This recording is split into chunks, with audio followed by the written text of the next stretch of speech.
I would load them all up, and then of course they would take them out and have them wave soldered. When in the 50s they were doing wave solder? Yeah, No kidding. yeah. And that's I did there, and then I got laid off from there. And where did I go from there? Is that the insurance company or not? Yeah, maybe that was in between. Yeah, that was probably after that. So I went to the insurance company for a year, and that was a disaster. And then I came back, going back to Philco. And that's when I got into the computer division. When were you going to night school? While I was still working on North Broad Street for Philco, the first couple of years, I went to Temple Tech. Right. And I went for a while. Was that a GI Bill thing or what? Well, I think it was, but I don't remember. It's been too long. And I stuck it out for a while because I remember the teacher. It was a German guy. That's what you gotta do, you know.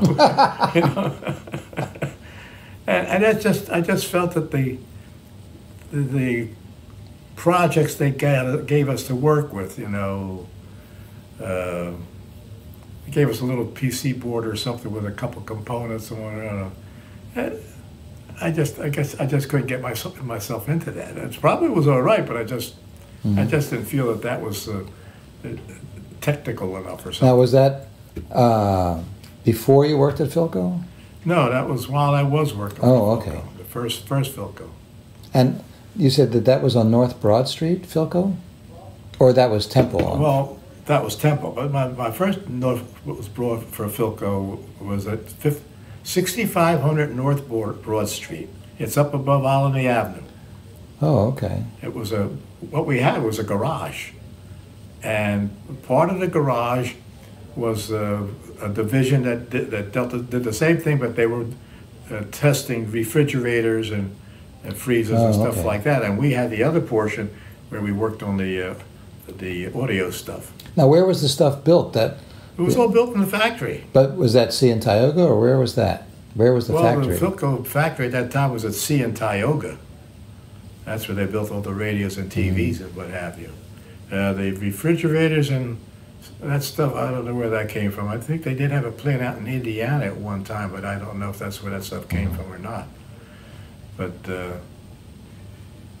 our first refrigerator was when we borrowed from that the part of where I worked, because they had these units that they tested and what have you. But this one was, I don't know how it came about, and they said they would allow me to take it home. And that's what I did. That refrigerator lasted a long time. That's right. That was a refrigerator we had for a long time. In fact, it was down in the basement. Yes, right. Remember? Because I didn't have to return it. Mm-hmm. They didn't want it, whatever happened. Yeah, at that point. Yeah. But the computer division was neat. That was fun. And there again, I learned to not only learn to operate the computer, but I was doing. At that time, we were doing. The engineers would make updates to the programs, and we would have to use punch cards, and we'd have to punch whatever their changes were into the punch cards. Oh, so you actually got a sheet with the changes, and you would type that in? Yes. And then it would punch the cards based on that? Yes, we had an 80 column sheet, which is what the punch cards had, 80 columns. And they would write what their correction would be, and then I would take that and punch it into the cards. And then we would feed those cards into the reader. There was a Philco high-speed reader, put it on tape, take it to the computer, and read all this into the computer so they could update the programs. And that was fun. And I did that until the Ford Motor Company screwed us and got us out of the business. We had. So that was late 50s into mid 60s? When was that? Yeah, because I lasted there till what, 76, I think. Because the Philco first they had the Model 210 and then the Model 211 computer, and then the big one came out, the 212. That was a really high-powered copy. Yeah. And they had that. They got the contract to put that in the NORAD facility, Air Force facility in North Dakota, wherever the hell it Okay. was. And that was for tracking missiles and all kind of stuff. And so that's where that went. And until Ford Motor Company decided, well, we don't want to pursue this computer business anymore. Well, at that point, the fact that, I mean, we all know about IBM and we know about, well, even Xerox. I mean, Xerox invented the mouse. You know. GE was also Yeah. into it. In fact, there's a video online about a Philco computer that was being decommissioned after it had been on. So there's this, I'm not sure if it started out as a film or if it was on videotape, but I found it was a Philco computer. Mhm. So, It's probably the 212. yeah, it could be. I'll have to look it up. But 212 was a big monstrosity, this wide, that tall, and it had pages. You opened up the side, and that page, you could open up the pages page of circuit boards. with all kinds of circuit boards on them. You know, it was amazing. It was an amazing machine. I enjoyed that. Do you remember when they had an open house and we got to go and see? Yeah. When about do you think maybe that was? Any ballpark idea? Was that 63 maybe? No, that had to be late 60s. It had to be something maybe in the 60s. Because I just remember, because wasn't the computer surrounded in a glass room or something like that? Yeah, we had 16 transports. Those big transports. tape transports, Tape right? transports. So the actual computer wasn't any bigger than the tape transport, right? Well, it was much bigger. Oh, okay. And then we had the input-output device which controlled the tapes. And you could select which ones you wanted or whatever have you. So were each tape a program, or was one tape a memory, or? No, you had different information on the tapes that for each tape recorder. When you ran the program, it would go from one tape to another, read brrr, so much here, brrr, go another one here. You know what? All automated. Yeah. all So of it. did they have tape operators that put the different tapes on the machine? Was your job really just to make They were they're basically the same reels of tape, but every morning when we started out, we would run them through a cleaning process where they would clean all the tapes of all data so that they were blank, Oh, you know. And then as we ran the program, that from the stuff that we had, we had a deck of IBM cards, which was like the ones that we put in, but that only contained a few of the ones of the changes we put in, but the rest of them was a basic program that ran this whole thing. mm-hmm.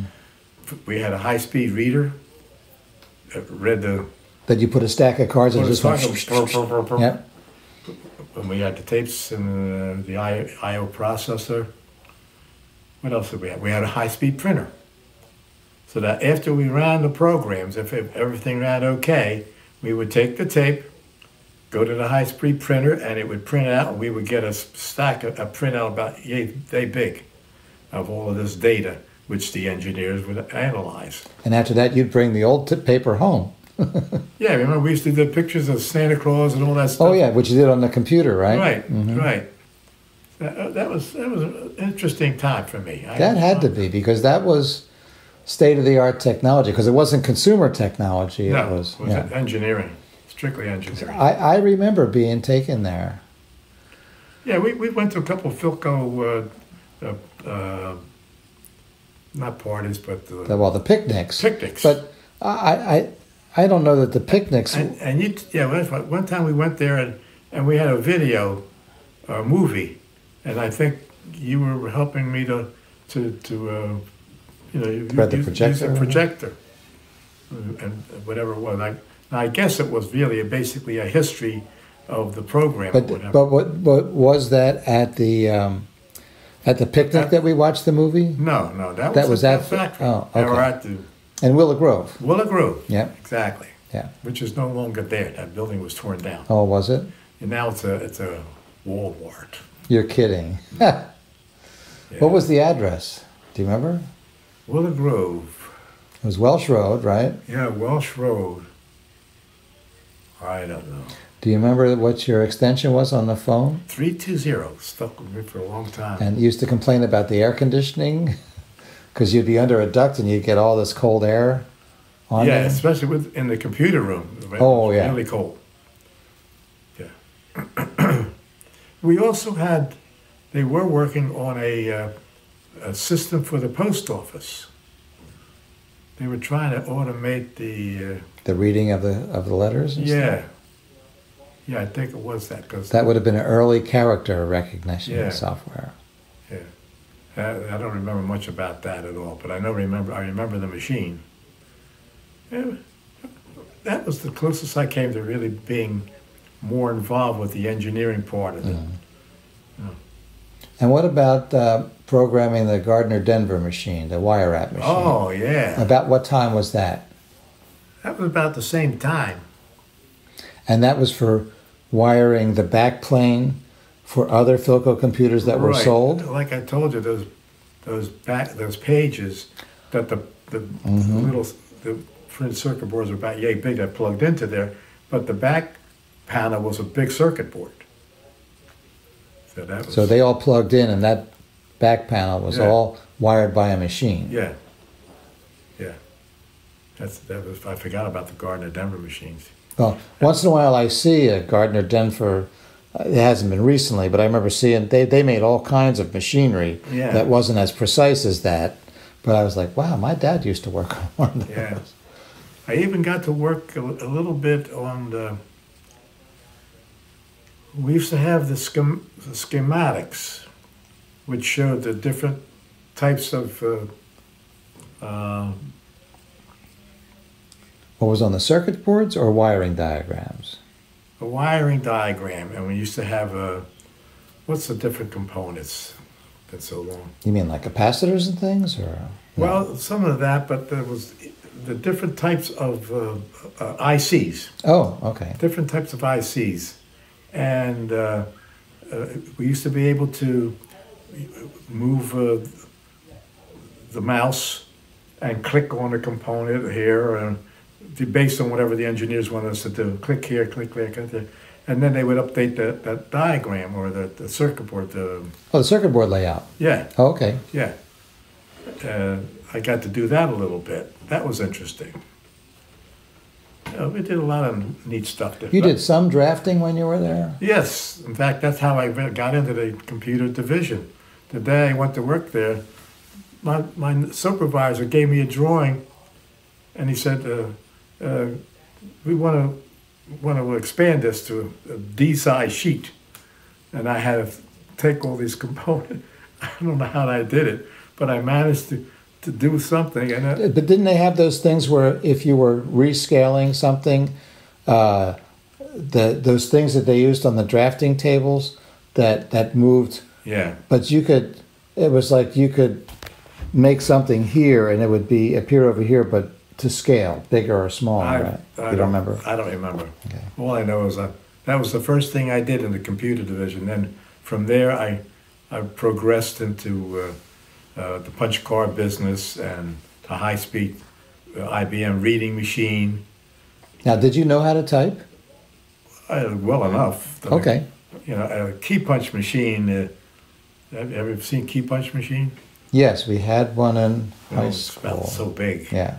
Oh, we had one in.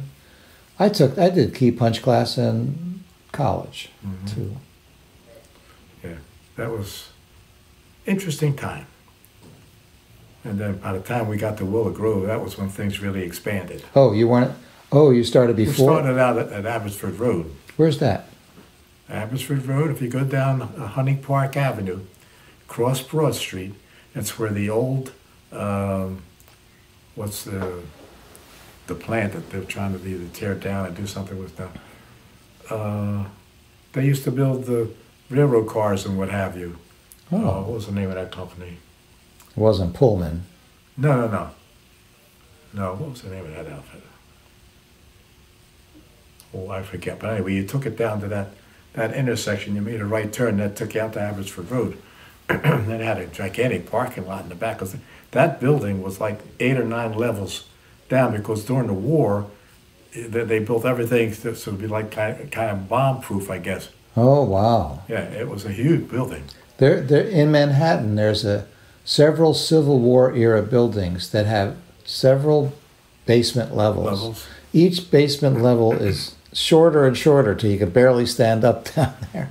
Well, that's the way that building was. It was several levels, and when you went to work there, depending on which level you worked on, you were going up and down steps all day long. But that's when I started with circuit boards, and then from there I got into the drafting part of it, and then from there into the more computer operation. And it was an interesting time. Yeah. And then, of course, when I got laid off from there, one of the guys who used to work with me. This is now in the 60s. Who? No? Is this in the 60s? Yeah, it had to be the 60s or early 70s by that time. Okay. Well, no, let's see now. I stayed at Geometric Data for 10 years because I stayed long enough to get a pension. So it had to be 76. Yeah, that was when I left Philco, 76. And he kept in touch with the people from Philco who were getting laid off. Who was he? Don Shape. Oh, okay. Lived on the other side of the boulevard. Okay. So he called me up. He says, well, we could use you if you were interested. I'm out of work. You know? Oh, was he at Geometric Data already? Yeah, he was already at Geometric Data. Okay. So I went to work for him, and they made a blood analysis they made machine. a blood right? analyzer now machine. it's this big. Yeah, right. That was another thing. I had printed circuit boards. We had all the schematics. Did some computer reading. I'm getting a tickle in my throat. Yeah. Do you want some water? How many Philco guys work at Geometric Data? Oh, well, there was about a half a dozen of us. Excuse me for a moment. Yeah, go ahead. I have to put drops in my eyes anyway. Oh, I have a message here.